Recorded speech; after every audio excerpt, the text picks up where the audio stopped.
$400 million. Gone. Not lost in a bad investment. Not stolen by a corrupt manager. Spent. Every single penny. Mike Tyson, the most feared fighter on the planet, the youngest heavyweight champion in history, went from being worth nearly $500 million to filing for bankruptcy with $27 million in debt. But here's the twist that changes everything.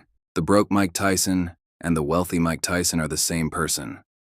Same intelligence, same drive, same talent. The only difference? One understood money, the other didn't. Most people think Mike Tyson's story is about falling from grace. It's not. It's about the most expensive financial education in human history. And the lessons he learned cost him a fortune. But they're worth millions to anyone willing to pay attention. Because Tyson's mistakes weren't unique. They're the same mistakes that destroy wealth across every tax bracket, every profession, every generation. The numbers are just bigger. You've probably heard the headline, "Young fighter makes hundreds of millions. Young fighter loses everything. Young fighter is broke. End of story." Except that's not the end. Tyson rebuilt himself financially, not to his previous peak, but to something more important: sustainability.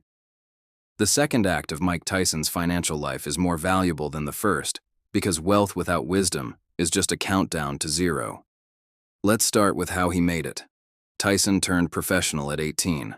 By 20, he was the heavyweight champion of the world. By the time he was 30, he had earned over $400 million from boxing alone.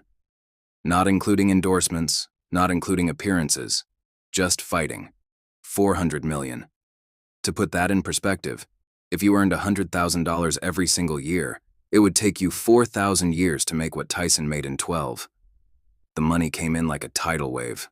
$30 million for one fight, $20 million for another, pay-per-view bonuses that could buy mansions. And Tyson spent it like it was infinite.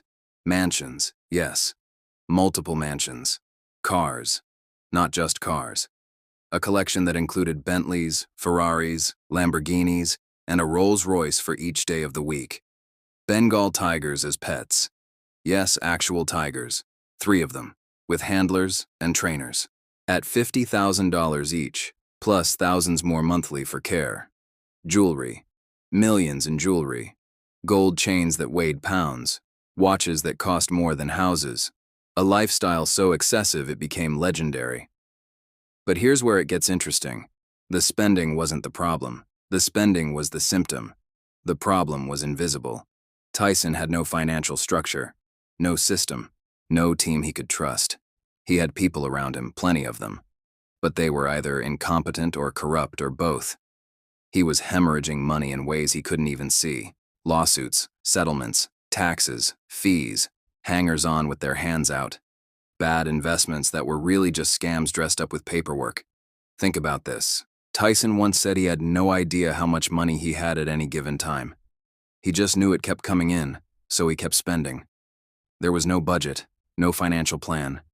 No one he trusted telling him the truth. He was making millions and spending millions, and somewhere in the chaos, the math stopped working. But because the checks kept clearing, because there was always more coming, he never saw the edge until he went over it.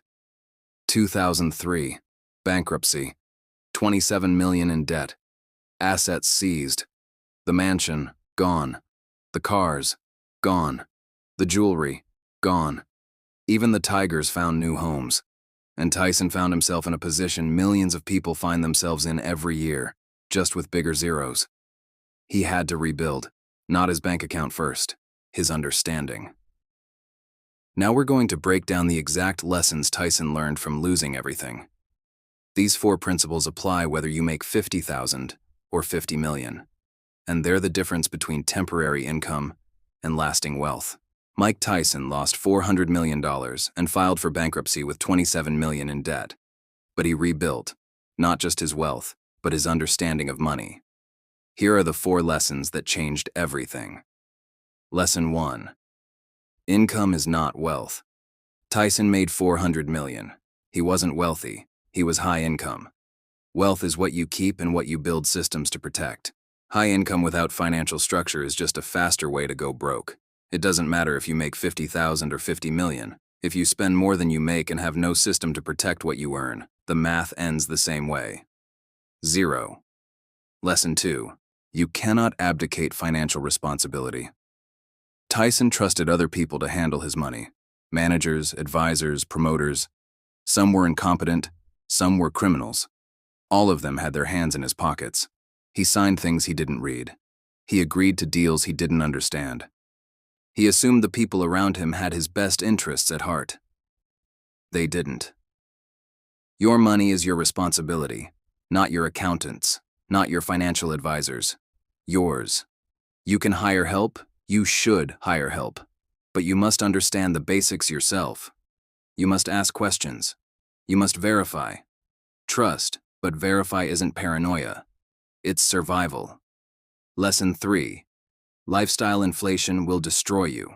When Tyson started making real money, his spending scaled to match. Then it scaled beyond. He spent not based on what he needed or even what he wanted, but based on what he could theoretically afford right now. Except right now doesn't last forever. Income changes. Careers end. Markets crash. If your lifestyle requires peak income to sustain, you're building on sand. The key is not to increase spending every time income increases. The key is to build a gap. A gap between what you make and what you spend. That gap is where wealth lives. Lesson 4. Assets matter more than status. Tyson bought things that made him look rich. Cars that depreciated the second he drove them off the lot. Jewelry that held some value, but nowhere near what he paid. Mansions that cost millions to maintain. Status symbols. They announced his wealth to the world while quietly draining it. Real wealth is built on assets that generate income or appreciate over time. Real estate that produces rent. Businesses that generate profit.